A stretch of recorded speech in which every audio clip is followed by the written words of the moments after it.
Do you own a vehicle? Well, you are warned to brace for an increase in the price at the pump. Global analysts are predicting higher prices for crude oil that will have a snowball effect for the cost of refined products prices as well. Managing Director of Jean-Marie & Sons, Evaristus Jean-Marie, says the hike in prices reflects the confidence in the global market given the rollout of COVID-19 vaccines. However, he highlights the expected pressures in St. Lucia on the pockets of individuals who are already feeling the financial pain caused by the pandemic. We now are going to be seeing an increase in the price of fuel from next week. And that's a further blow to the likes of minibus drivers, which reduce traffic, and now your costs are going up. And again, the government has stuck at its $4 per gallon excise tax and has not made any adjustments there. So we are feeling the full effect of the increase in international prices. Government and transport officials have argued that a removal of the fuel tax will do more harm than good, with a heavy reliance on the revenue generated by the levy to sustain services, including road repairs. However, Jean-Marie argues this is a myopic take on the situation. The way they're behaving as if, well, the higher the tax, the more money you're going to collect, that doesn't follow. The higher the tax, the less spend you're going to have, and the less tax you'll collect. So you got to find some kind of a sweet medium, so that you don't want the product to be so highly priced that people are not using it and therefore you're not collecting the money. It has to be at a rate where people feel comfortable spending the money and then you're able to collect the taxes. So high taxes doesn't necessarily mean that you're going to collect more revenue.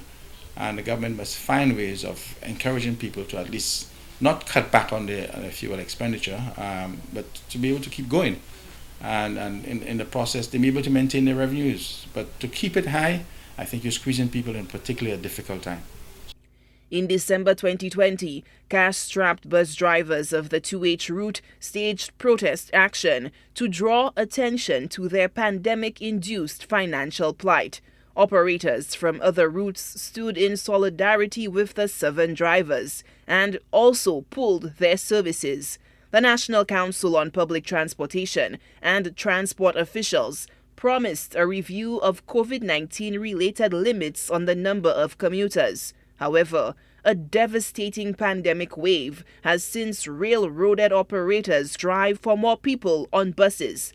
Now, Jean-Marie says the highest gas prices since the start of the pandemic are expected next week, further adding to the woes of hapless bus drivers. The gas will be somewhere around $13 a gallon. It moved from $12.50. So that's going to hurt. As particularly minibus drivers who are already having a hard time and they have to bear this again. And there seems to be no compassion. Nobody's thinking. And I suppose they got to wait for the government, the minibus drivers to respond, and then they react. And that doesn't, augur for much confidence when government is always reacting to situation. And they know what's happening. They're the ones who have getting the data first. And they should be a little more proactive in these things. Jean-Marie remains optimistic that despite the challenges facing the government, authorities can arrive at a compromise to bring relief to the ailing transportation sector. However, the decision is ultimately up to the policymakers in the government. Only time will tell if the administration can formulate a plan to help ailing bus drivers. Solange Alfred, HTS News Force.